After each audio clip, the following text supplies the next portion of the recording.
All right, you primitive screwheads, listen up. They're coming to get you, Barbara. I ate his liver with some fava beans and a nice Chianti. Here's Johnny. Vanity. Definitely my favorite sin. I am the devil, and I am here to do the devil's work. The power of Christ compels you. This is my boomstick. What's your favorite scary movie?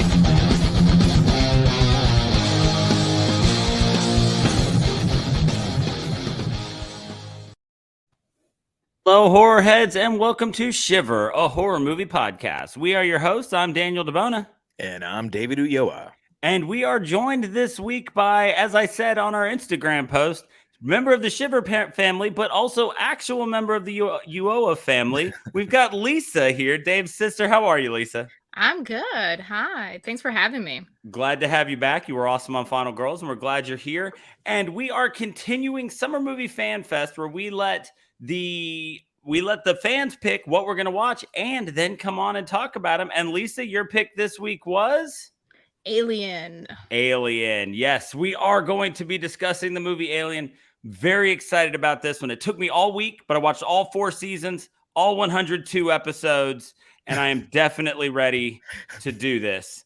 So the joke there. That's an Alf joke, people. Sorry, that's an Alf joke. Okay. Yeah. I was waiting for somebody to be like, wait, no, what did you watch? Fun fact, Alf was one of David's first words. I am legitimate. Listen, this was not planned. But next to me in my office, every time I record, motherfucking Alf. I am a gigantic Alf fan. Yeah, we used to watch it all the time. But no, seriously, we are doing we're doing Alien, the Ridley Scott movie from 1979. And now if you're familiar with bits and pieces of the Alien franchise, you may be wondering why we're doing an action movie. And that just shows us that you've never seen Alien, you've only seen Aliens and beyond. So, Lisa, why did you pick Alien? So I am 33 years old and I only saw it for the first time last week. And It's an excellent I know. reason. Yeah, having Dave as an older sibling. I feel like you failed me, David. We could have seen this sooner, but Yeah, it's on you, bro. This one is on me. For all the times that I made you sit through Raiders of the Lost Ark and through Star Wars, I never made you sit through Alien. And Lisa and I, we are big Disney World fans, and so our first introduction to Alien was at the Great Movie Ride at what used to be called MGM Studios, now is Hollywood Studios. And so like all those iconic sounds, the sound of the alarm, the sound of Mother, the computer, the sound of the alien, the look of Sigourney Weaver as Ellen Ripley. I mean, it's all there in the ride. And so when I finally sat down and saw Alien sometime around like 12 or 13, I felt like I had seen it before. And yet it was a totally fresh and new experience, as it was for Lisa last week. Yeah, when the alarm sound first goes on, I turned around to David, who was sitting on the couch next to me because we saw it together. And I was like, oh my God, that's the sound. Yep. Who needs sound effects? Just hire David. There it is. You're good. Just like the guy from Police Academy. That's it. That's me. Yeah, he's actually my brother. Yeah. When Prometheus was first, when the trailer was first coming out, I remember I went with a buddy of mine, George, to go watch a different movie. And we were sitting in the movie theater and the trailer was going on, and I was like, this movie looks pretty cool. And it says Ridley Scott, and then you hear that alarm in the trailer, and I was like, I've only heard that alarm one other time, and it's in the Alien movies. Is this Ridley Scott coming back to Alien? And of course he was. Yes, but that's how iconic like some of these production pieces are, and these sound effects and special effects. It's really a one of a kind. Yeah, and I mean, and this movie is, like I said, it was released in 1979, so it is now 43 years old, right? Give or take. So 43 years old. I mean, just critically acclaimed in both science fiction and horror. So the question right from the jump is, do you feel like all this praise is earned? Is it deserved? Do you still feel like, I'll go to Lisa first because you just saw it first last week. You saw it for the first time last week. So seeing it now in 2023, do you feel like the 43 years of praise that it's gotten is deserved? I say yes. Yeah, and there was a lot of hype, like so much hype, right? Because that's like everything that you hear. And there were so many parts about the movie that I already knew. One, because obviously, I mean, I basically lived it. I went on the Great Movie Ride. That's it. I know the story. But there's so many other things about it that I was just like still so totally impressed with, even a movie that came out 40 some years ago. Like I feel like there's so many things about it that just hold up, and I was very impressed still, and the story is great. There are some flaws that I have to it, but it's more just like a common sense things. I'm like, I would turn around to David and I'd be like, these are the stupidest freaking people I've ever seen. Dave, what about you, man? You still feel like it earns it? Oh, absolutely, man. This is one of those that I wouldn't say I rewatch Alien all the time, but it is one that I put on about every 2 or 3 years or so. I may move on to Aliens after it, but very rarely do I move on to Alien 3 or Alien Resurrection. And I think a lot of the reason why is because this one really is a horror movie. Right. And it's a space thriller, and there's science fiction, and there is a little bit of action, but it's really a horror movie. And this is what always brings me back to this movie is it still terrifies me. It is still a movie that has me on the edge of my seat. There are some scenes of this movie that no matter how many times I've seen them, continue to give me goosebumps. They continue to make me hold my breath until the scene is over. And particularly if you're watching the extended cut of some of these scenes, like the chestburster scene, they get really, really crazy. And it holds up incredibly well. Like from a technical aspect, this movie's flawless. There is not one time where I say, I know how they did that. Right. And I do know how they did that because I've read so much about this movie and I've watched the documentaries about this movie. And yet while I'm watching the movie, I'm like, no, there's an alien coming out of that guy's chest right now. Right. That's a fucking face hugger that just rammed its cock down that guy's throat. The thing, man, I think that every bit of praise this movie's ever gotten is well deserved. This is the umpteenth time that I have seen Alien. I adore this movie. It was one of those ones that I just didn't think about to do until Lisa suggested. I was like, oh hell yes, God yes. And so like there are so many things about this movie. One thing about this movie, this is a movie that makes me really jealous at one point because I wish I could have been like a theater goer in 79 and not known what was coming in that chest burster scene. Because you're right. There are still parts that scare me and that part is still amazing. But like, I can't even imagine what it must have been like to be sitting in a theater in 79 and see that scene that's been parodied a billion times now. Now it's just everybody knows that. Even by John Hurt. Yes, exactly. In Spaceballs. John Hurt has done it. And so it's just like this is every time I get to that scene, I'm like, God, yeah, I love this scene so much. And then it happens, and I'm like, every time I'm like, oh, it must have been incredible to like sit there and see this happen. Like back before the internet, back when trailers were like 30 seconds long, and the trailer was basically just the spaceship and like in space, no one can hear you scream, and that's like the whole freaking trailer. like people just, you wouldn't have had any idea of knowing what was about to happen when Hurt freaks out and hits that table. But I agree with you guys. I mean, 40 something years, it was still terrifying last night.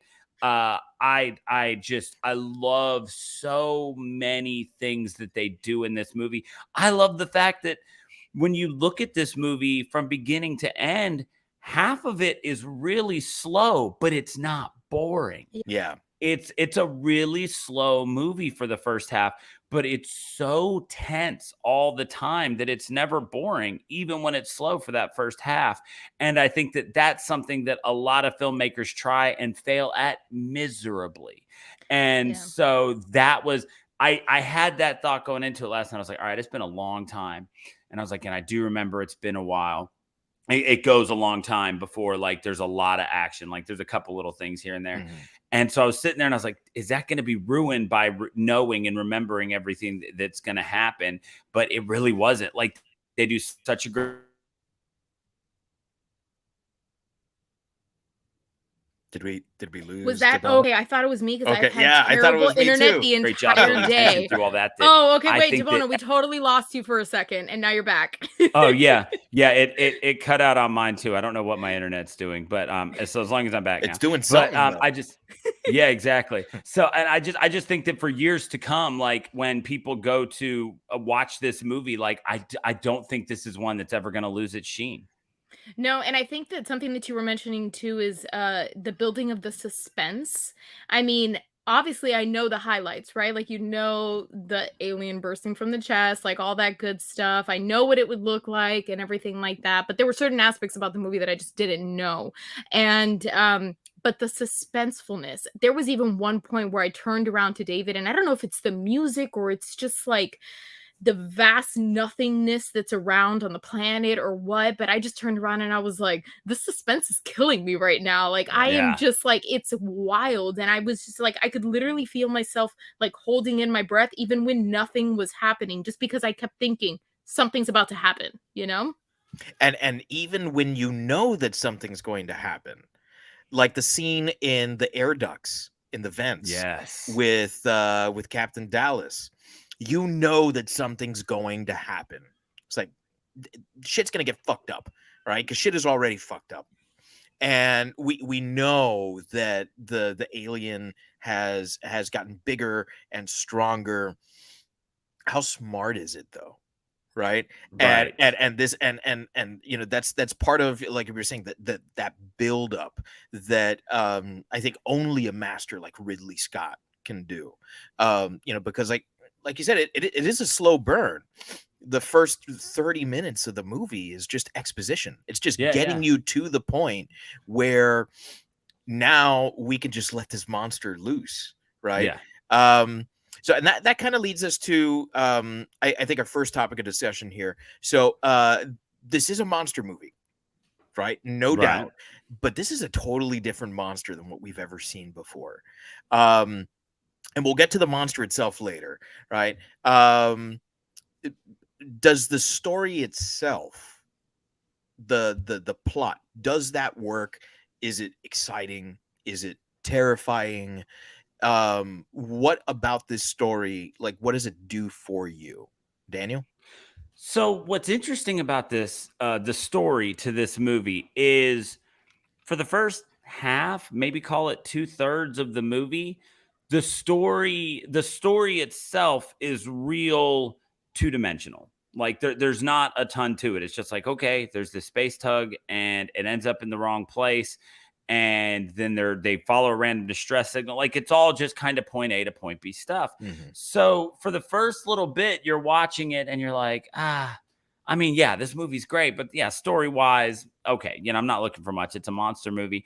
But then after the reveal in Mother, where you find out that you know Ash has hijacked the entire mission, and that actually this is the mission, and that's why he lets him in and all that. Like at that point, the story becomes like that little twist in the story that's basically the end of the story, because then the rest of it is just getting off survival of the ship. Yeah.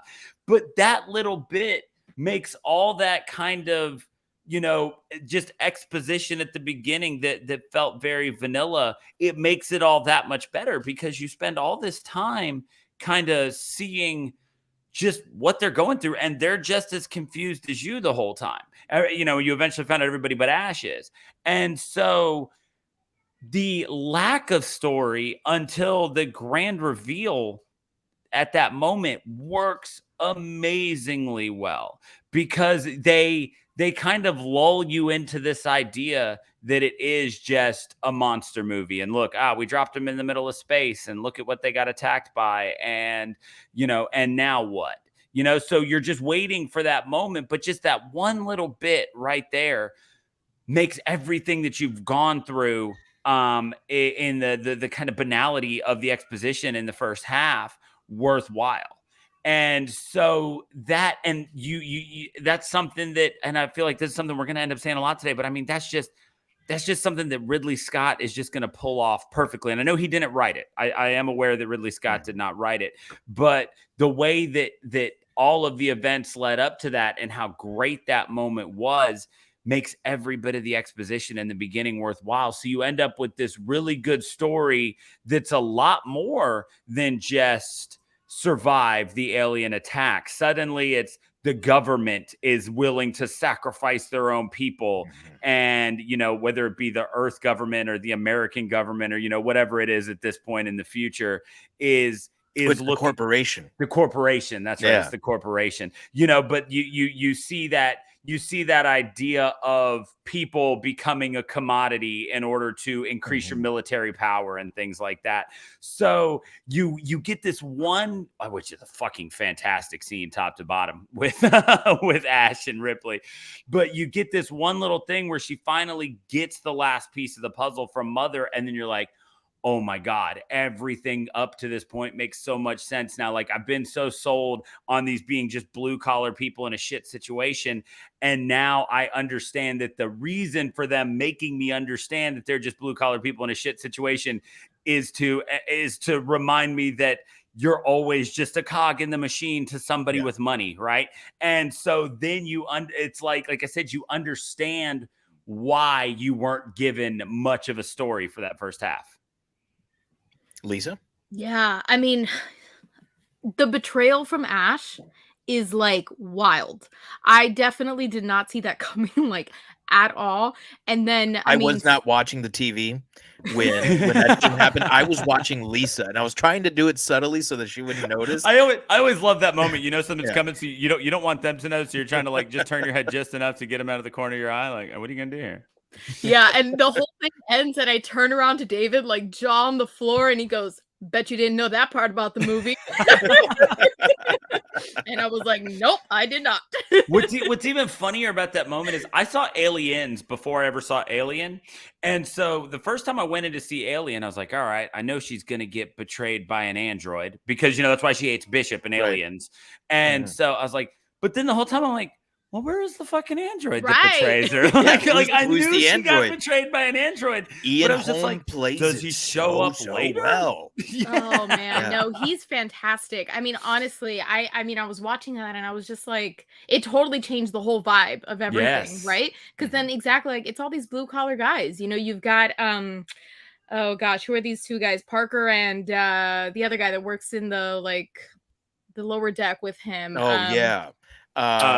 Brett, right? Brett. Yeah, Brett. Yes. Brett and so you've got Parker and Brett, who are just your typical working class man, right? Right. They're just I just want to be here and do my job, get my money, and go home. This is the epitome of not my problem situation. Just sitting there rolling his cigarette. Ask him about the shares. Yeah, right. But you just sitting there smoking a cigarette while rolling another one. Right. Right. You just say right for everything he says. Right. Yeah. And you've got them both where they were just okay, we're not going to go check out this distress signal. So it's no. And then they're but you're not going to get paid if you don't. They're all right, then great idea. Let's go check this out. Right. So, I mean, I just felt it was so relatable of this is what it would be like if there were if we're in the future and it's just these working people on this mining ship that have to go and do their job. Right. And so to kind of see, it become obviously more than just, just this monster, right? And it's so many more things than just the monster. It's a conspiracy between the corporation and then also the betrayal from this, android and all this stuff. And it's just, it was Yeah. Number one fan Frank Kowalski says, I definitely thought Jonesy Cat was conspiring with Ash the whole time. He led Brett right to the alien. He did. He did. Yeah. Can't trust a cat. No. Yeah, I have to mimic what everyone else is saying here. Part of what that scene with Ripley and Mother terrifies every time with me is that I then go back and start picking apart all the different parts of the story that seemed Yes. meaningless and now are entirely meaningful. Yeah. So all the little things that particularly Ash did throughout the movie, like knowing the exact code. I mean, of course he's an android, so he would, right? But you don't know that at the beginning of that scene, right? And the fact that he's like, well, actually, this specific proviso in your contract says that you have to respond to an SOS or you give up all your shares, right? And of course that gets Parker and Brett to like immediately jump on board with it, like, oh yeah, no, of course, yeah, we're gonna respond to the signal, of course we are. Why he is the science officer aboard this ship would break with protocol, right? And Ripley, who is in command effectively, since captain and first mate are off the ship, why would he do that? If he knows protocol so well, why would he do that, right? The drinking of what we think is milk in the laboratory is not milk at all. Right. It's lubricant, right? And See, I thought that was one of those like everywhere. got milk situations where we as children always had to drink milk, and I was like, they're just trying to preemptively tell us we need to drink milk, get strong bones. Yeah, that's one of those things. It's like, well, why would they have that in that scene? And you think back on it, like, an android doesn't need to eat, doesn't need to drink, no, but it does need to lubricate itself, right? And when the ship has been going on this chaotic turn for so long, and he has not been able to take care of his inner workings, that's when his body starts to like behave so erratically and jerky, towards the end of that scene after that reveal, right? So good. God, I love every freaking time. I love that so much when he's just like flinging himself like all around that computer room with Mother. So good. And it's really scary. Yes. Really scary. In fact, like I put that scene of him freaking out up on the level of the chest burster. The chest burster is arguably the most iconic scene in the movie, but that is right up there for me. Like, it's that level of terror that's going on there, because who can you trust then? If you can't trust your own crew, and again, this is something that Ripley brings up. If everyone had just listened to Ripley from the very honestly, there's no fucking movie, so that's right. But also, like, fuck, just listen to Ripley, because she tells Dallas, she's like, how many times have you served with this guy? And he says, this is the first time. She was like, when did they put him on on our crew? And he says, well, it was the day before. I didn't even meet him until we got on here. So there's all these things that are mounting, they're building until that reveal. That reveal, like you say, and this is 2/3 of the way through the movie. Yeah. We're already in survival mode there. From that point on, it's just, we got to blow up this fucking ship and get on the lifeboat. And it is just, balls to the wall from that point on. Yeah, the Ash reveal is like I said, it's point of no return. And like I said, story-wise, it's kind of the end of it. But yeah, in that moment, it's like, all right, well, fuck it. Like, ship's done. We're done. Let's get out of here. Like that's the moment when they realize that, that they're considered worthless. And there's and also that, the Ash reveal, that's also when he tells them, this is the perfect killing machine. You know, and that's literally all the only knowledge they have about it is to be born. It bursts out of someone's chest. It grows at a freakish rate, and it's being referred to by the science officer as the perfect killing machine. Yeah, time to go. Yeah, there is no victory here. And then it does give the movie a bit of depth too, because then it's not just a monster movie, right? Because every good monster movie has to be about something. Otherwise, it's forgettable, right? And this is totally about corporate greed. This is totally about the way that corporations take advantage of people, right? You know, all other considerations expendable, or all crew expendable. You know, the only thing that matters is this asset for the company, which they only ever refer to as the company in this. When you come to later find out the name of the company and that they have government contracts, you know, it's akin to something like Boeing or something like that. You know, it's amazing. It's amazing what one scene in this movie does, because it changes it all. Right, because the monster isn't the monster. The monster is the corporation. The monster is the corporation. They're the ones that went and disturbed this sleeping giant, right? It was doing all right. Right, they were fine. It wasn't bothering anybody. like in that moment in time, the aliens are like, we're good. You know, we're just gonna hang out.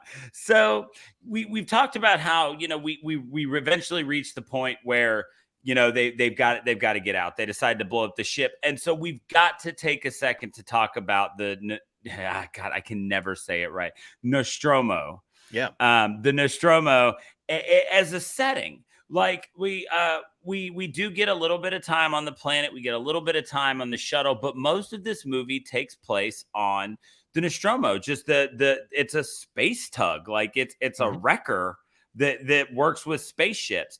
But as a setting for the movie, like, how does it affect the way the movie feels for you as you watch, Dave? For me, the Nostromo is the perfect setting for this, because it makes the movie feel so claustrophobic. There's the word. I feel like I know this ship, and there's this great scene where the Nostromo is landing on LV-426, the meteor that they're going to, you know, investigate. And you get a great shot of the scale of the Nostromo to the people. Yes. And the people are not actually as small as you would think that they would be in relation to the Nostromo. The Nostromo is not that big. There's an engine room. There's a medical facility, science lab, whatever you want to call it. There's the mess hall. There's, the cockpit, whatever. There's that room where it's raining.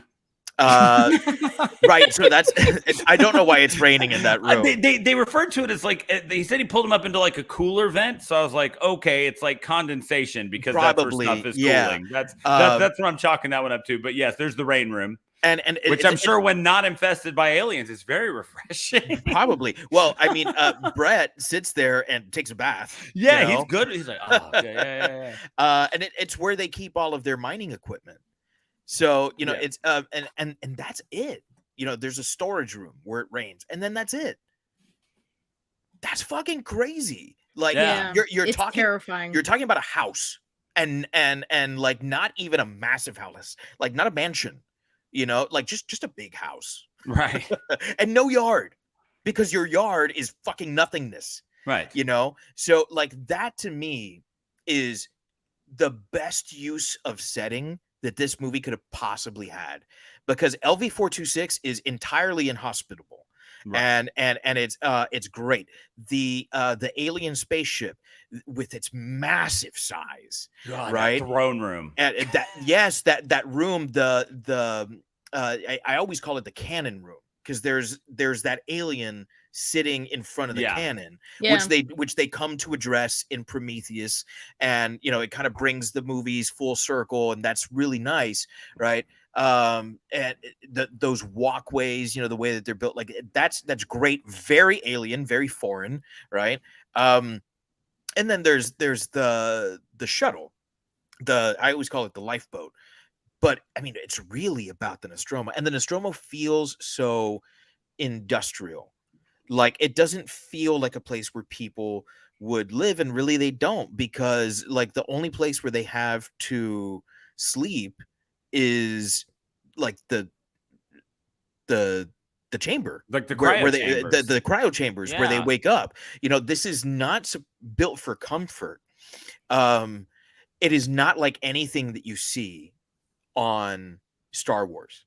And this movie comes out 2 years after Star Wars, right? And it's not like anything that you saw in 2001: A Space Odyssey, which came out about 10 years before. And it's not like anything you'd seen in Star Trek, which came out, about 5 years before that. So I mean, this is a totally different kind of spaceship. It's totally utilitarian, totally industrial. You can tell that like this was a purpose-built ship, and its purpose is not for you to survive. Its purpose is for you to mine. And yet now you have to survive on this thing. Sidebar, I had no idea 2001: A Space Odyssey was released in the 60s. Yeah, man. I did not realize that movie was that old. Well, and like you were like 2001: A Space Odyssey came out 10 years before that. I was like, bullshit. No, yeah, 11 years before. Like, I did not there you know go. that. Yeah. Wow. It was before the lunar landing. And that's one of those things that like great attention to detail will like take your movie to the stratosphere, because 2001: A Space Odyssey lives on, and it looks timeless, absolutely timeless. It's not dated at all. If you watch it today, the spaceship design, nothing about it is I mean, I genuinely had no idea that it was that old. Just like Star Wars, just like Alien. If Alien came out today, if you told me Alien was released on Netflix today, I would believe it. Right. Because there's nothing about the movie to suggest that it was not released today. And I think that's what I like about it. The fact that it's very industrial, right? Because these are working people. They didn't try to make it this futuristic thing, right? Like the set itself is what it is. It was very timeless. It could have been something from, a mine shaft from, back then, or a mine shaft from now. Like, it is what it is. And so I love that about it. But exactly like what David's saying, it's not built, one, for comfort, and two, to survive. Like, it is absolutely terrifying. I think the only thing that I can kind of equate it to, because I've never been in space, is just being in the middle of the ocean. No, I haven't. Contrary to popular belief. Yeah, I have not. Okay, hang on. We got to dump Lisa because we had her on here for her space. We were under the impression that you had I'm been so to space, sorry. and My that's why you credentials are picked all us. messed up. Yeah, no, I'm so sorry. I straight up bamboozled you. You know what? Deep sea is a It's good terrifying. Like, that is the only other thing that I can kind of think of is like somewhat, and David and I have been on cruises before and stuff like that, and where you are sometimes at like the back of the ship and it's pitch black and you're looking out and there is just nothingness, and that is terrifying. But at least you can kind of think, okay, if I really swam enough, I could be saved. You're in the freaking middle of space. Nothing is nearby you. They even say it's like we're not even in like the zone of where we should be. Like, we were woken up way too soon. Yeah. So just the fact that like you're there and there is absolutely nothing that can help you, I mean, it's just terrifying. And it makes it even more scary when you think about the fact that you are trapped in there with it, like, and you can't escape it. Their only thing is to get it out, and you can't even try to do that, So it's just the set, I think, is just, it's so perfectly thought of, like it is a masterpiece. And for as tight and as small as everything is, to them be like, and you know what? We're gonna do a whole scene where it's just Tom Skerritt crawling through an air vent. Yeah. So they're like, hey, you already feeling claustrophobic? Wait till we squeeze this guy into a 5x5 hole. There's one part where David and I are talking about, the fact that like Dallas is going through that and everything like that. And I'm watching it and they're like, oh, the fire, it's supposed to help them and all this stuff, like, to help ward it off and all this stuff. And I turn around to David, I go, but wait, it likes the heat. It likes the humidity, all this stuff. And like I would have been terrified terrible watching this movie with anybody else other than David. Because I was like, these idiots, it's gonna bring it right to them. And so I was just like on the edge of my seat. I was like, poor Dallas, he's 100% about to get eaten right now. Like that's what's gonna happen. And so you take where you're already, I mean, every time all of them are in a room, they're all shoulder to shoulder. You know, they're sitting around this table, but their backs are to the wall when they're around it. But so you take all of that, and then you cram this one guy, you know, the captain of the ship, into what is an unwinnable situation. We all knew that watching, but you know, and he's crawling, and then those scenes where they show like the I don't know, with the aperture. It's like an iris. It's an iris. Iris. Yeah. There's the word I'm looking for. Yes, the James Bond opening credits thing. Aperture was not wrong either. Oh, okay. Thank you. Hey.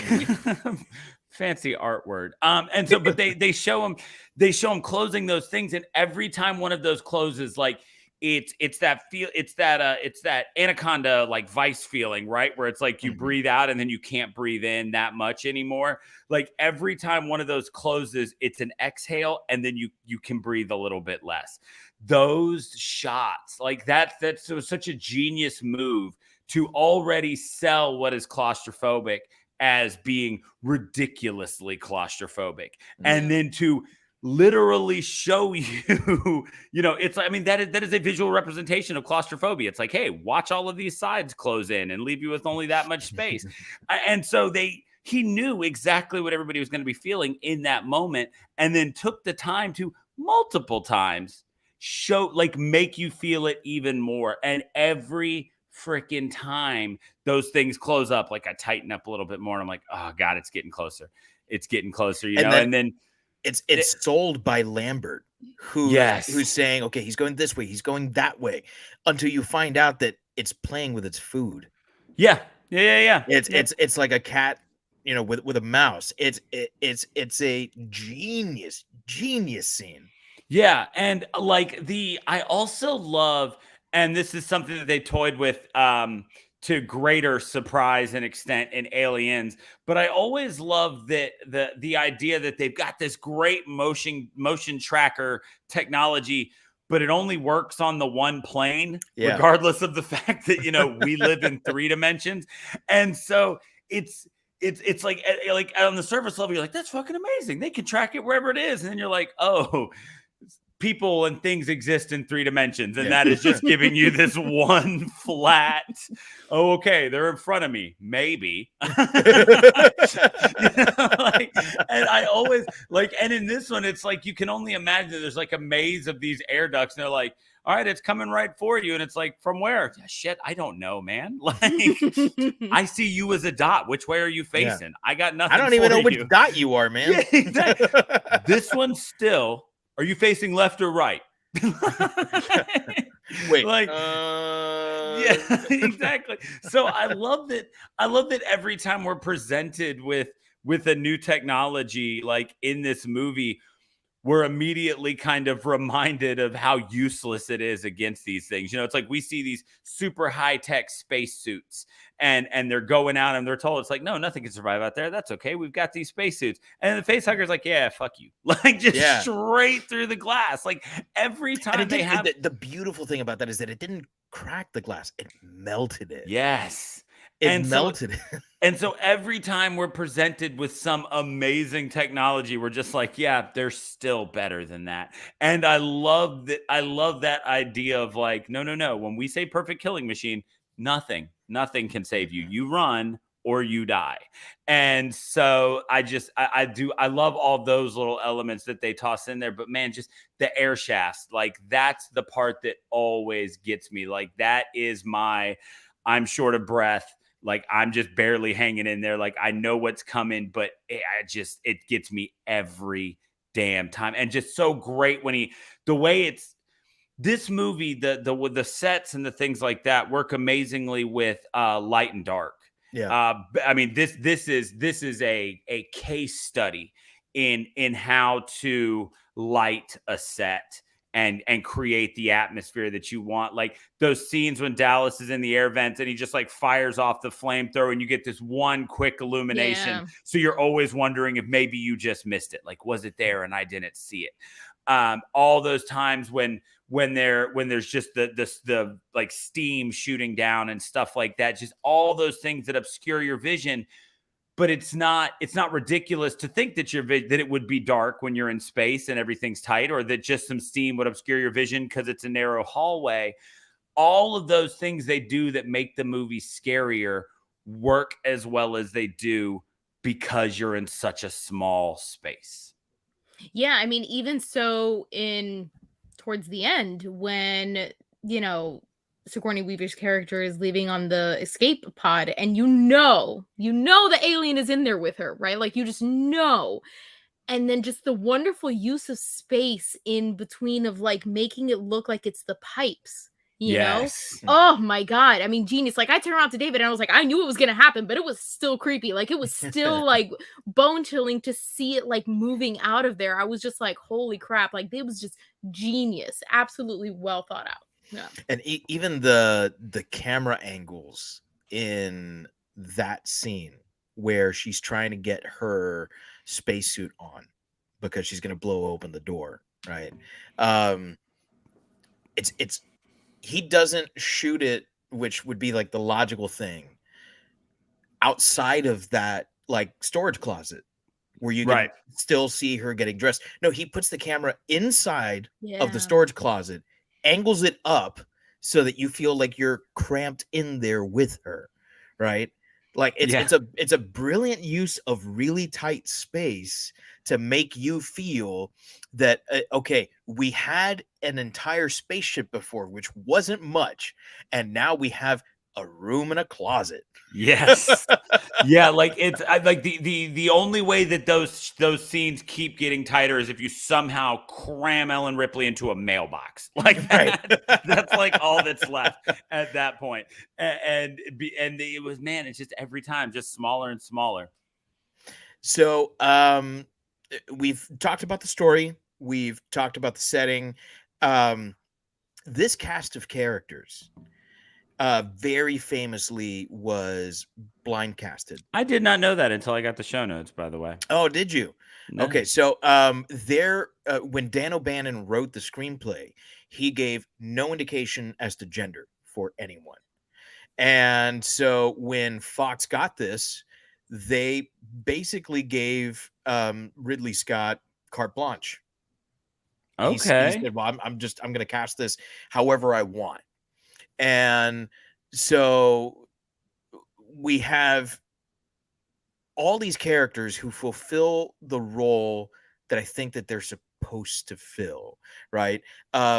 Between Dallas and Kane, who are captain and first mate, we've got Ellen Ripley, who's second officer, right? We've got Lambert, we've got Ash, that we've talked a lot about as our science specialist, and then we've got Parker and Brett working in the trenches, right? That's pretty much it. That's our crew. That's the entire movie, with the exception of the alien, which we'll get to, right? So was there any character that to you particularly stands out, or you feel was like really well defined, like some character where you can say, like, you can point out and say that one, or these characters, they really blew me away? Lisa? Oof. I mean, Sigourney Weaver was fantastic, right? Like, there's no doubt. I mean, absolutely. I feel like that's the obvious choice, 100%. I just think that unbelievable. Like, on top of the fact that her character is just so logical, I mean, and just so incredibly like, I'm doing this for my team. I want my team to survive. If we let in the alien, or if we let in Kane, then we're all dead, as opposed to just one person being dead, but so like her character is just so wild. But I gotta give props also to Ash. I mean, absolutely wild. The fact that I never saw the fact that he was, not human until that last possible moment of like when he wasn't. And then I was just like, oh, damn, got us good. So yeah, I would have to say Ripley and Ash. And then if I had to do like an honorable, like, mention of different characters, Lambert and Parker, the only other two people that were somewhat logical on that whole crew. Lambert says right away, when they're in the ship originally, when they go onto the planet or moon, whatever it is that you would call it, she's like, I don't think we should be here. We should not be here. And I was like, we should listen to her. We should 100% listen to her. And then later on, Parker said something, and I was like, yeah, we should listen to her. And then I just turned around to David at one point, and I was like, these are the dumbest smart people ever, because they are all like doing these amazing things, but then also they are so incredibly dumb. Like, for example, I went on a whole rant with David about this the other day. Why did they not do like a full body scan of Kane after he just mysteriously woke up? Right. Like, they did one before, but they didn't do it after. Like, had they not done that, they would have been like, something's not right with this guy. Maybe he won't just, expire in the middle of our dining room table, like something. Well, like, yeah. I didn't answer you at the time because I didn't want to give it away. But had Ash done that, you're true. You're so they, right. But it would have been known that there was something gestating inside of him. Ash, I think, had that impression. I think Ash knew when he saw that the face hugger was feeding him nutrients, that it was feeding him nutrients because he was a host body. And I think Ash has an idea, although he doesn't know everything, but he has an idea of what the xenomorph is and how it works. And so had Ash done that, because it would have been Ash to suggest it, right? Had Ash done that or agreed to it if someone else suggested it, right away, they would have known. Well, at one point, Parker says something like, why don't we just freeze them? And like, if nothing, Ash is like, they just don't even, I know, I turned around to David, I was like, see, another logical person on this ship, and they are just ignoring them. No, it all makes sense, and that is what makes the most sense. But Ash can't do that. Yeah, right. No, you're right. You're absolutely right. I hadn't thought about that. He doesn't know how this thing is going to react if they put it in cryostasis. Yeah. He needs to get it to the company alive. Yeah. So those are my people. Like when I watch this, it's you're right. I mean, Ripley's the obvious choice here, right? Sigourney Weaver just absolutely killed this. But when it comes down to it, like if John Hurt's on screen, like that's who's going to have my eye. Just in decades and decades of watching movies, if John Hurt's on screen, like I'm watching John Hurt, and he did a great job in one of the more limited roles. You know, he spends a lot of time with just face hugger on, but then he gets to be the chest bursty.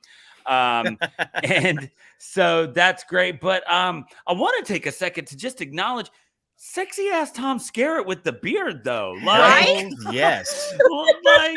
like it's 2022 now, so we tend to just think of 88-year-old Tom Skerritt, as he is now, or even if not as he is now, like River Runs Through It, Tom Skerritt. Hang on a second, my son's getting ice.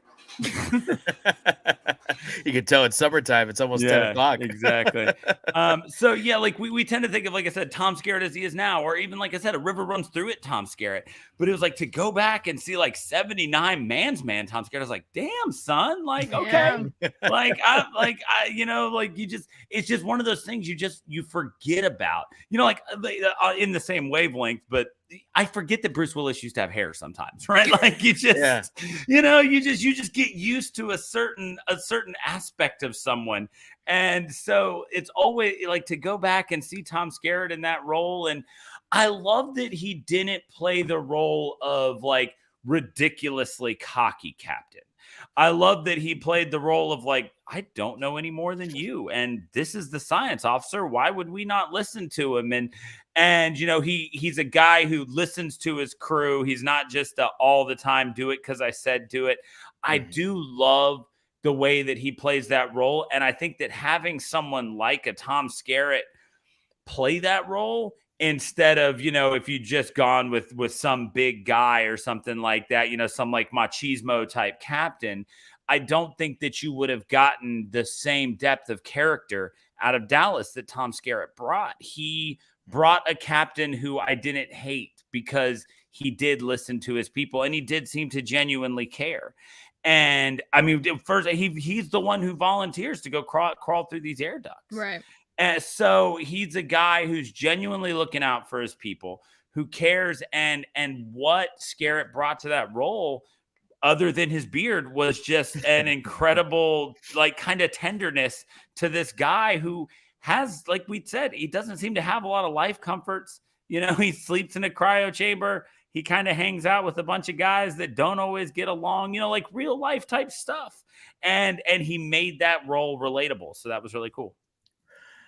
I'm also going to comment on Sigourney Weaver. I mean, this is a movie that made her. I put her on like the list of greatest final girls of all time. Although that's not a final girl, that's a final woman. Yeah, like Jamie Lee Curtis in Halloween, that's a final girl. Sigourney Weaver in Alien, that's a final woman. So it's very different too, the way she plays it. She doesn't play her like a little girl. She plays her like a full-grown woman, you know. The only time we ever really see her freak out is when she tries to overturn the self-destruct sequence, and then when it doesn't happen, she's got like 12 seconds where she's upset and kind of frantic, and she's like, all right, time to get back to business. Right back into like badass mode. Yeah. For me, there's two characters that draw me in every single time, and it's Brett and Parker.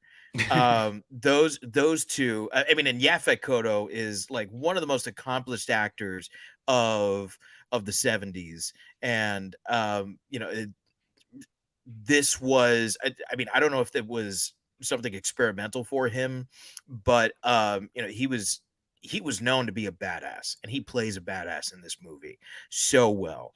But I am also a huge fan of Harry Dean Stanton, who played Brett. And he's that guy who you know from that movie.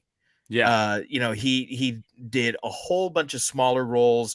He was Molly Ringwald's dad in Pretty in Pink.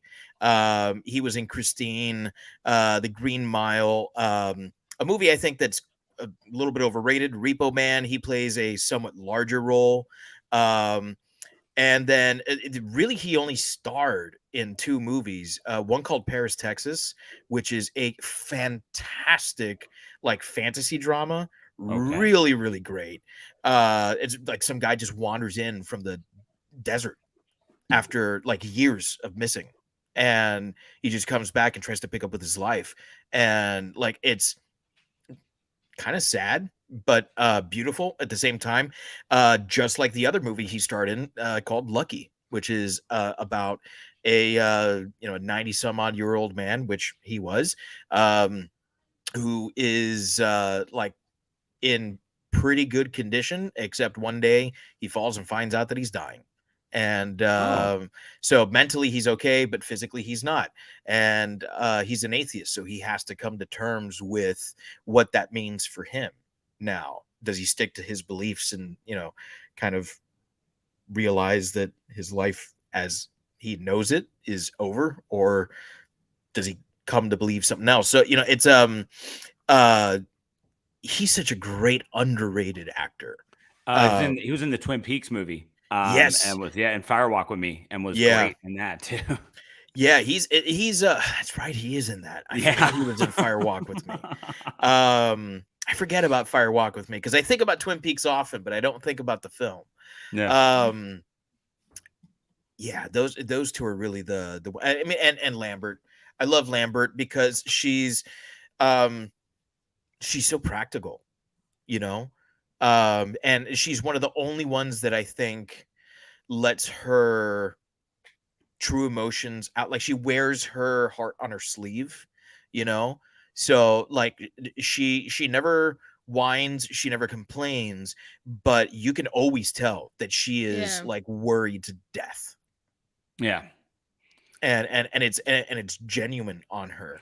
That's the right word. I was sitting here trying to think of the what, but you're right. It's genuine. Like when you see the way she reacts to things, like Dallas in the vents, her reaction to Dallas in the vents, you know, she's like, oh my God, it's right there. It's on you. Get out of there. You know, like the way that she emotes is it's terrifying.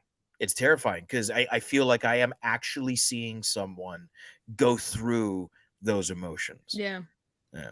So that would be my 3. So those are the human characters, right? And obviously, they're very important.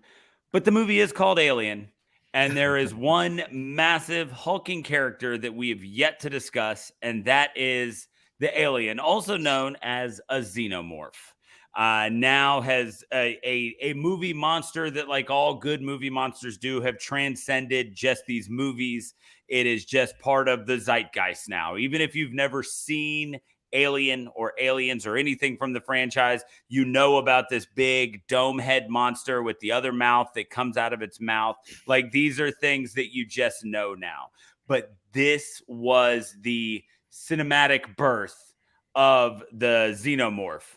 And so when you look at the alien as a character in this movie, what does it bring to the screen that is just makes it so amazing? I mean, that's really the only word I can think of. Like, what does it do that just makes it something that once you've seen it, you're never gonna forget, Dave? For me, it's the fact that it is us, but is also the most foreign thing you could possibly think of. It's us as a perfect killing machine. Right. And it's not really something that I think you understand in this movie. You kind of have to watch the other Alien movies to get that. It's certainly hinted at in this movie, but they don't even call it a xenomorph in this movie. Right. They don't call it that until Aliens. So you don't get the sense that this thing can change depending on what its host is. So one of the other things that you see it very it's not clear, but there is like an almost human skull inside of its like large phallic head. It is us because we birth it, but what we birth is the most perfect killing version of ourselves, the most perfect weaponized version of ourselves. And yet it strips away all the things that make us human, right? So our skin is like it's charred away. You can see its bones through its almost inky skin, right? It doesn't have a use for lungs because it's got these like giant pipes that like burst out, whatever it is that it needs to breathe. Right. Its tail is this like giant piercing thing. And then of course there's the dick mouth, right? Dick mouth. The dick mouth. I think what truly I'm sorry, David. Wait. Now this isn't me. Like if you've read or watched anything about the creation of to the casual listener, Dave did not just invent the term. No. If you read or watch anything about the creation of Alien, Dan O'Bannon says that Alien is about capturing man's ultimate fear. And which is a dick in the mouth. Oh my God. For many men, as it is for women, it's to be violated in that way. Okay, if you're gonna be serious about it. Yeah. And so what does the alien do to Kane when it's a face hugger? I mean, it rapes him. Right. It enters his safety bubble, right? And it shoves its dick into his mouth, and then it pumps him full of its stuff, and then goes away. Right? It totally rapes him. Like the alien is a monster that's totally about violation. It's violation on every possible level, on the most intimate level. Violation to the point where you no longer are you. You only serve the purpose of carrying the trauma of this other thing. and until you die, and you create more little versions of that thing. Like it's the like I said, the perfect killing machine, the perfect violating machine. So it's absolutely terrifying because it is us. We do this. We do that thing that we're so afraid of. And yet we look at others who do that and we're like, oh, well, I can't do that. Right. You know, and so it's and then it looks so foreign. You know, the design by H.R. Giger of this thing, it is, I think, one of the, if not the most terrifying movie monster ever created. There's something about it where like it is, you know, we hear that term nightmare fuel all the time. I think that this was the very first nightmare fuel. First, it starts and ends there. I don't at all think you're wrong. Like it's such an incredible thing. And what's amazing about this versus the various and sundry ones we get after this are, you know, how much we feel like we know this thing with genuinely as little as we see it. Mhm. Right. But in the span of this movie, we are introduced to almost its entire life cycle. Once you later on, we get the introduction of the queen and a couple things like that add to it. But the life cycle of one individual alien, we get the whole thing in this, right? Like we watch it grow, which is odd.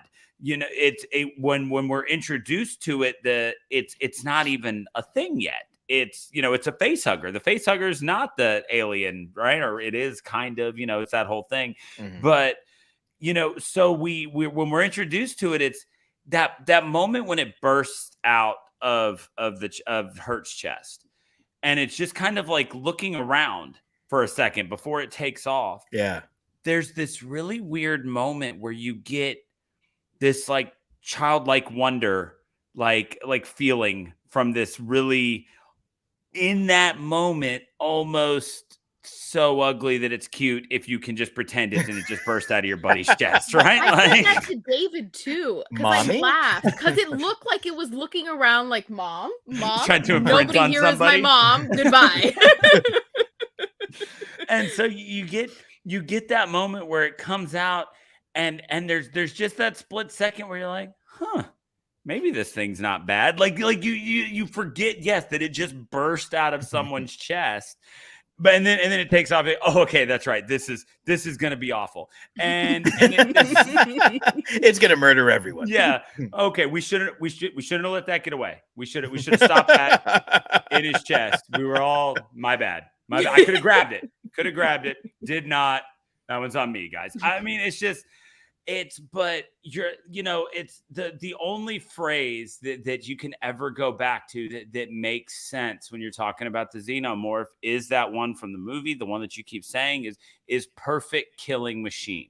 Just everything about it, down to the fact that if you wound it, it wounds you. Yeah. Like that's such a genius idea. I mean, there's no wonder that eventually comics and video games and then finally movies were like, there's only one thing in the world that can go toe to toe with aliens, and it's the Predator. It's a right? Predator. Like there's a reason that it had to boil down to that, because in movie lore, when you look at it as a whole, it's like, yeah, that's a fair fight. Like I can get behind that.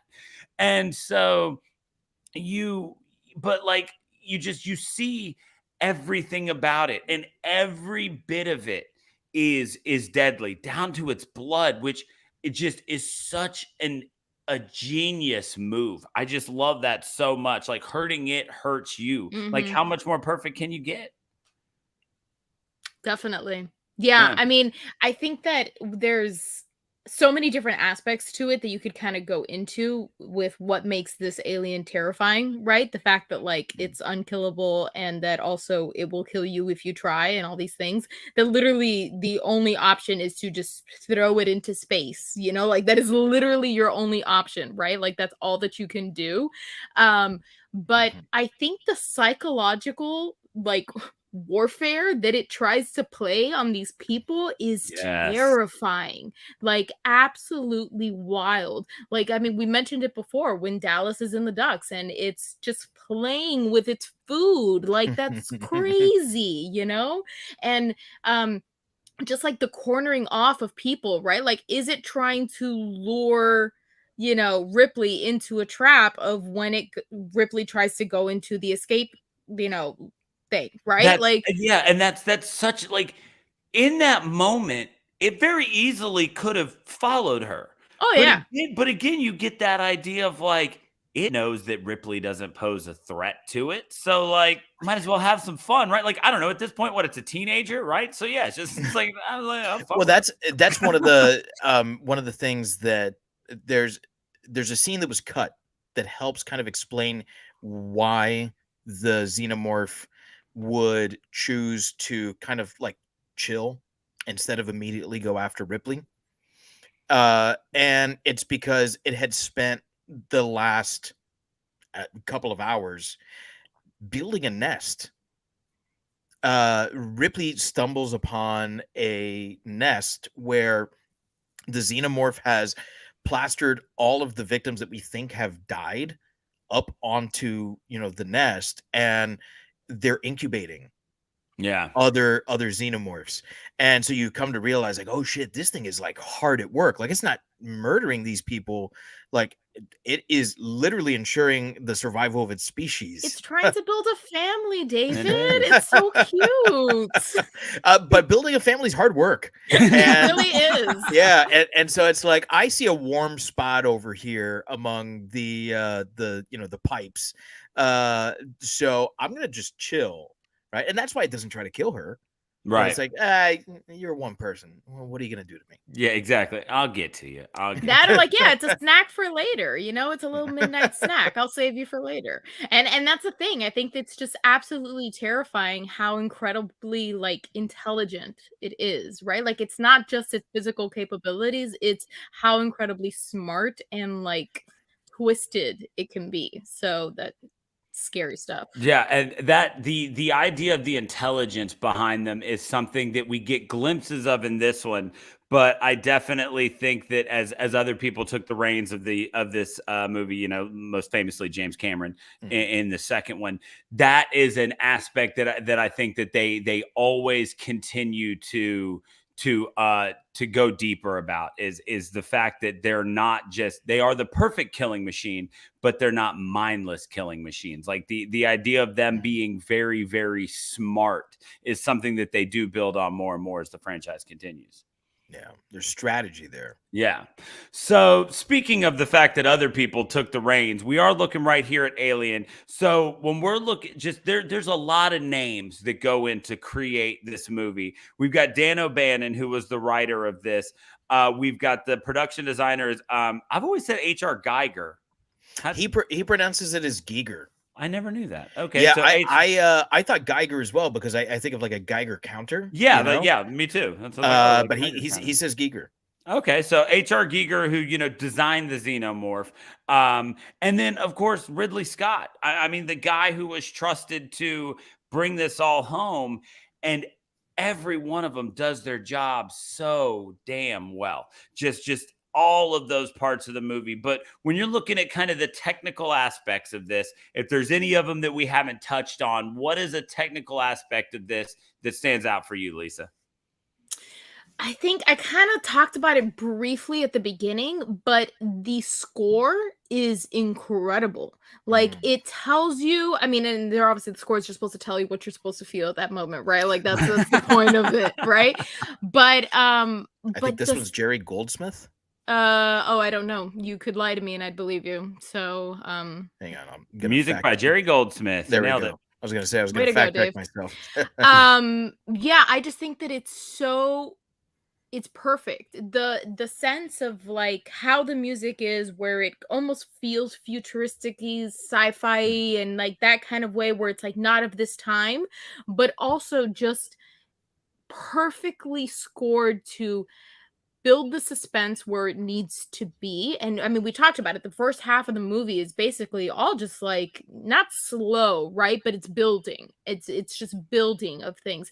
And so that whole sense of you never feel like it's boring because you're constantly on edge. Like I feel like I'm in survival mode from the beginning, even like, just being on that ship just at the beginning, and you're kind of just, seeing Jonesy just kind of like go by and like move papers and stuff like that. You're like, oh, okay, like we're going. There's something already in the ship, and then you're like, oh, it's a cat. Okay, cool, and so, As any like good that. space crew has. Right. Right. I mean, everybody needs one, So, I would be able to tell you because I've been to space. So, right, So yeah, the music for me is just absolutely incredible. That's the part that I feel like really just brings everything together, and it just kind of wraps it up in this perfect little bow of like, you know what? Here, everything is perfect for you, So, yeah. Dave? For me, there's two things. One is H.R. Giger's production design. If you look at the sketches that were done before the film was made, it was part of what got the movie funded in the first place. Like Dan O'Bannon is the guy who went out and found Giger, and he was like, I need you to do this for me. And Giger was like all too eager to do it, and he was like a weird out there artist. I think he's Swedish, and he was his art is not like anything you've ever seen before or since.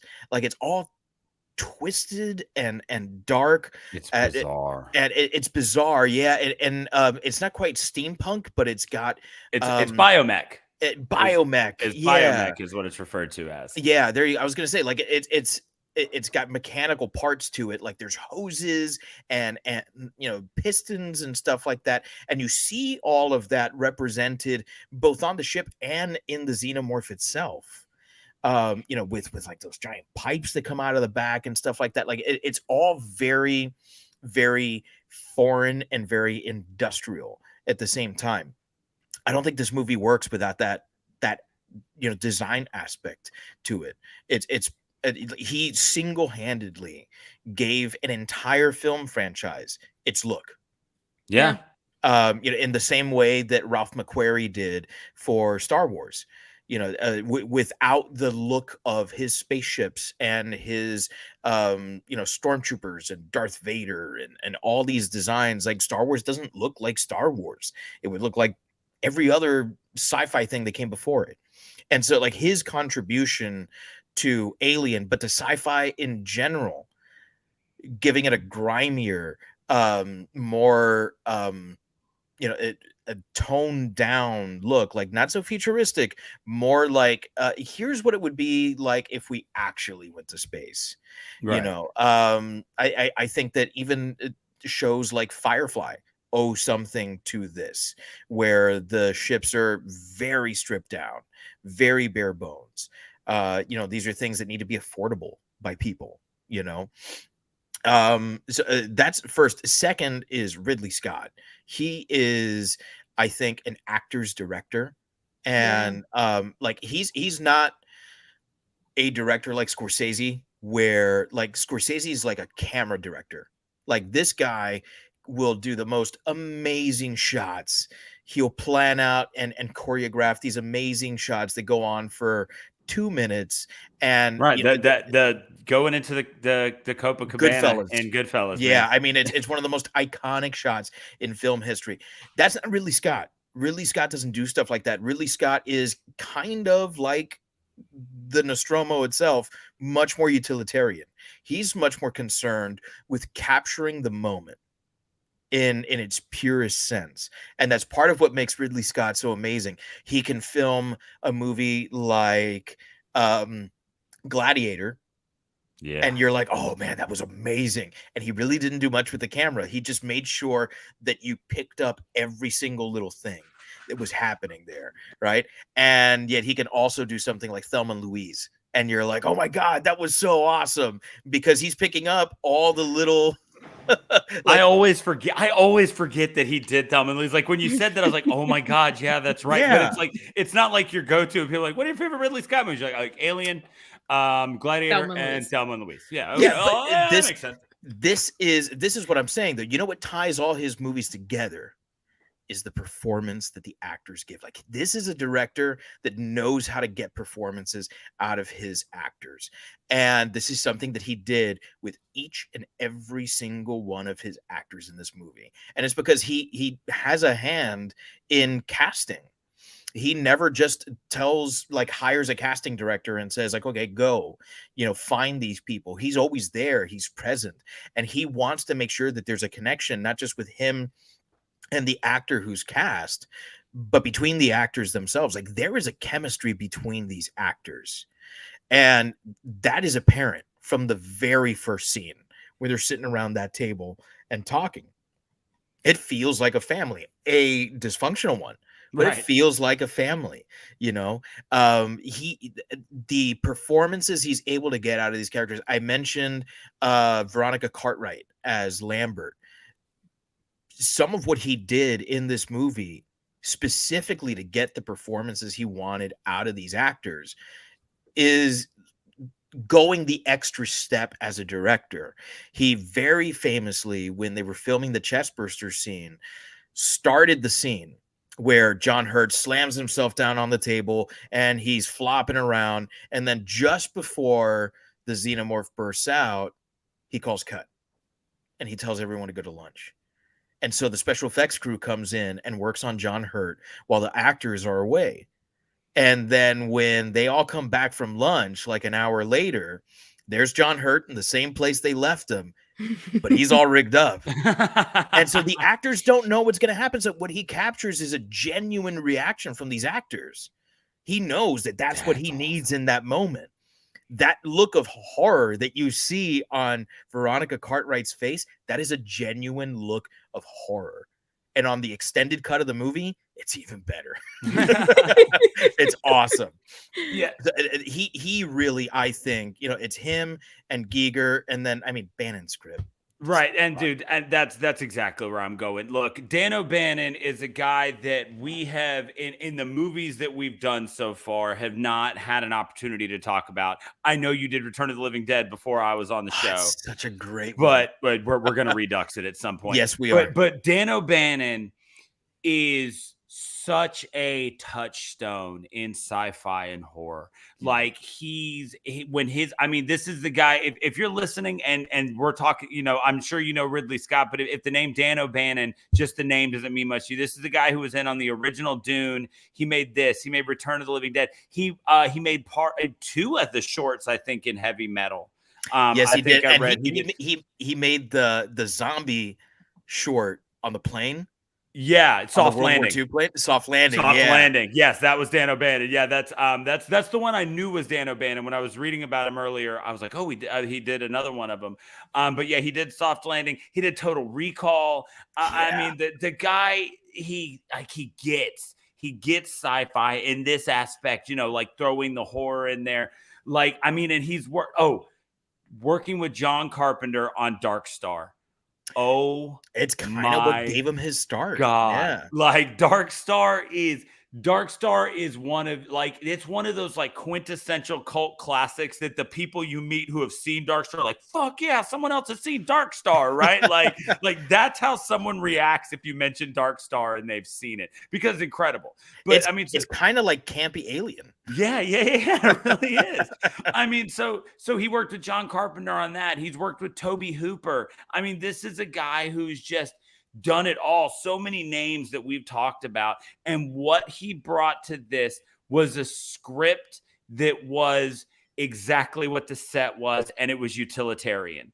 Nobody was giving big flowery monologues or anything like that, because none of that would have made any sense with this crew we got. We got a blue collar. Wait, take it back. Ash did, and it made sense, right? Yeah. Because he's an android.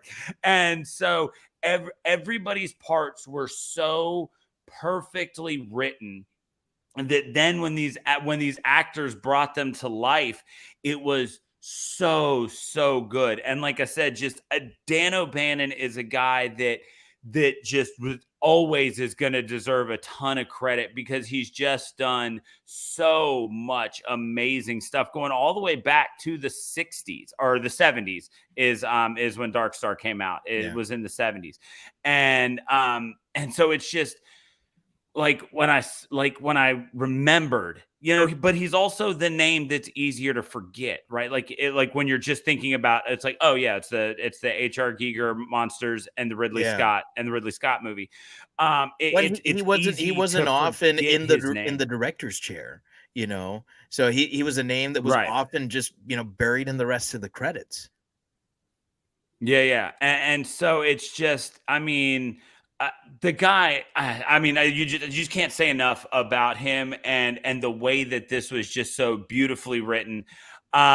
There's one, and then just about Ridley Scott, there's one, and this is Ridley Scott, this is special effects, but this is my favorite scene in the movie because I feel like it's the only scene in the movie that's not completely seamless, but I love it so goddamn much, is when Ash's head is on the table and they're rewiring it, and then they get it rewired, and then there's like a smash cut, and the guy's there. It's like, all right, the dummy head was bigger, but yeah, sure, no, I got you. This is good. This is good. And it doesn't even pull me out. At this point, I'm just so ready for that scene every time that I've just come to love that moment, and I know that they got out of it exactly what they wanted, and it's 79. You work with what you keep with what you've got. Yeah. But that is the one time in this movie where I think the limitations of what you could do with special effects in 79 kind of show through. And because then when they disable it, there's another weird cut, and it's the obviously kind of larger. And so, but I like the fact that yes, but I think if that movie would have been done now, a lot more would have been CGI and stuff like that. And I love the practicality of the alien, how it is actually similarly to Star Wars, how it was kind of at the beginning, it was this is practical makeup and these are prosthetics and all these things, and so it looks real. What you're seeing is what it is, and so I like the fact that it was done in the time that it was done, because yes, as ridiculous as it is that you see this guy's head and then it's a dummy and all that stuff, whatever, that aside, I like how much everything else was just so incredibly practical. This is what it is. Similarly to, I don't know if anybody's watched Stranger Things, this is not a spoiler. The villain for this, yes, I don't like spoilers. The villain for this season, it was done mostly all through prosthetic stuff. It was not entered after post-production and stuff like that. So I like that kind of stuff, because then not only are you as a viewer seeing it in the sense of okay, this is what it looks like, the actors really get into it, right? And so it's not they're just seeing like a tennis ball where a head should be, right? It's exactly what it is, so you can really get into it. So that I feel you, but also I like that it was done. I said, it's absolutely becoming an endearing thing. We talk all the time about it's a real fine line when we watch these older things between stuff like what we got. Well, this is not a fine line. This is a very thick line, but let me make this comparison.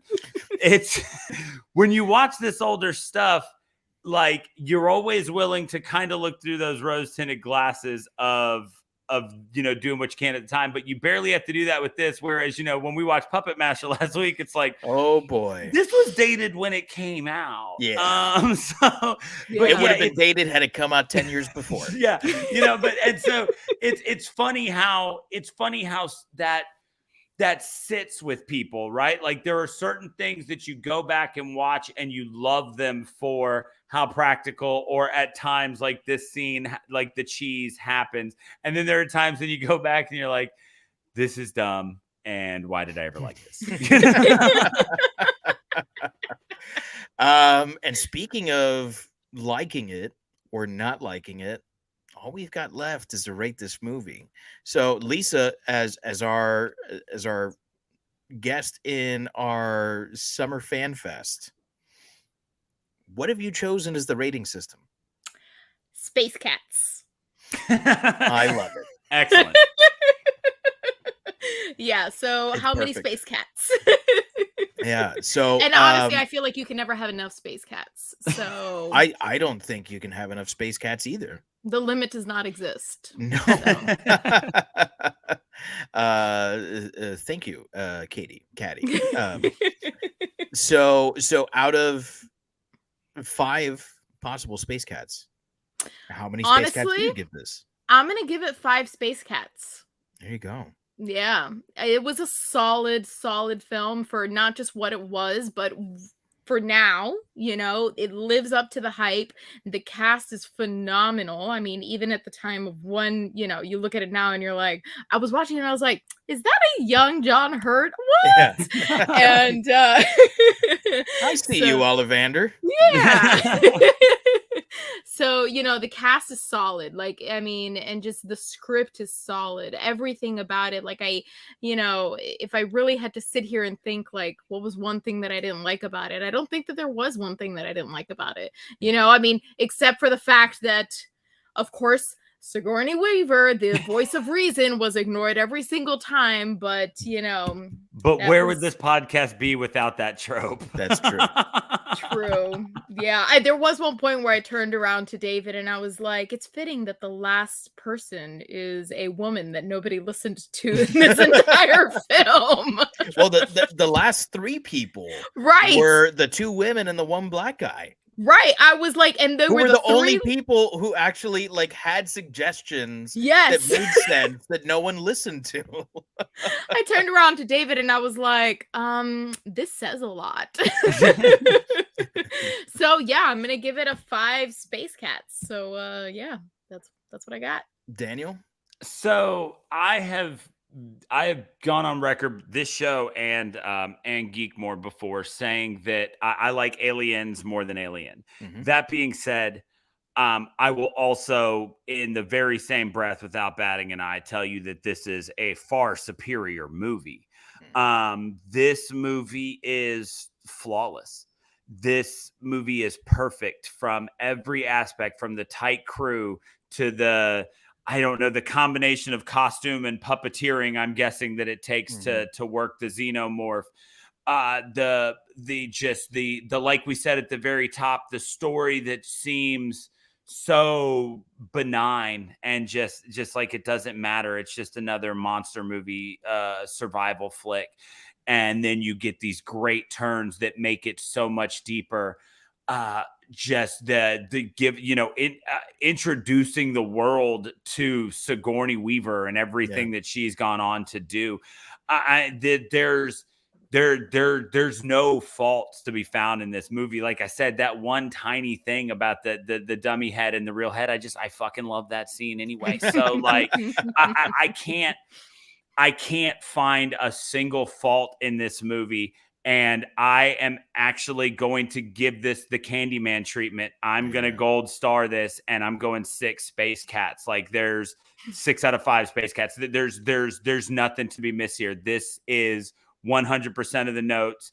I mean, from the time the opening credits, that is such a cool fucking, like, I mean, just like the way that it just slowly pops up the word alien, like from that moment until it's all said and done, there is nothing negative to be said about this movie. That's 100%, and that's what it takes to gold cat it in this situation. So yeah, 6 out of 5 space cats on this one. Yeah, no, there's no question from me either. This is the maximum. 6 out of 5 space cats. I mean, it is one of the most perfect movies ever made. We've talked about the fact that there are degrees of perfect, and that's something that doesn't make sense, and yet it does. Yeah, right. Exactly. We get it. And this movie is as perfect can possibly be. There's no way to top this movie. There's no way to make it better. I don't believe that Aliens tops this movie. I do think that it comes close, and it's different. So, and I think that because it's different, you can say that it's almost as good, or that it's as good, because it's a different kind of movie, in the same way that Terminator and Terminator 2 are. Terminator kind of borders on horror too. Yeah. Whereas Terminator 2 kind of like Aliens is like balls to the wall action and, you know, kind of nonstop. And does it build on the special effects that the other one did? Sure, yeah, it's bigger and better. And Aliens does that too. There are more than just the one alien. That's, you know, it's very, you know, aptly named. More. It's a lot more, you know, and there's a fuck ton of Space Marines, and they're all badass. Yeah, they are. But I think there's something really scary about the one alien, and you having nothing in your arsenal that can damage this thing. Yeah. That's really scary. It's really scary. And I don't know that any movie, any monster movie can get me as scared of its monster as this movie does. Predator may get close. Yeah. And we, Yeah. you know, before we did this one a while back, we had the conversation about whether or not like Predator would qualify for the show. I think now we can say that at least the first one does. Yeah. Yeah. I mean, the first one would be the only one I'd do anyway. The second one has grown on me. Right. But no, it'd be the first one. There's a new one coming out. It's gonna stream on Hulu. Oh, Prey. Yeah, it looks real Yes, good. it does. It takes place a couple hundred years in the past. You know, a Comanche woman is trying to hunt, and there's the Predator. Yeah. So there you have it. 6.66 Space Cats, Devil Cats. 5.66. No, that's I did math right. Right. Yeah. I was like, it can't be over 6. It can't be over 6. We gave it only 6. So 5.6. So we round up as we always do here, and that's 6. Yeah. Set 6. Yeah, 6. Well, I didn't know we could go more than 5 Space Cats, because it's out of 5. So I didn't know that. But do you want to give it 6?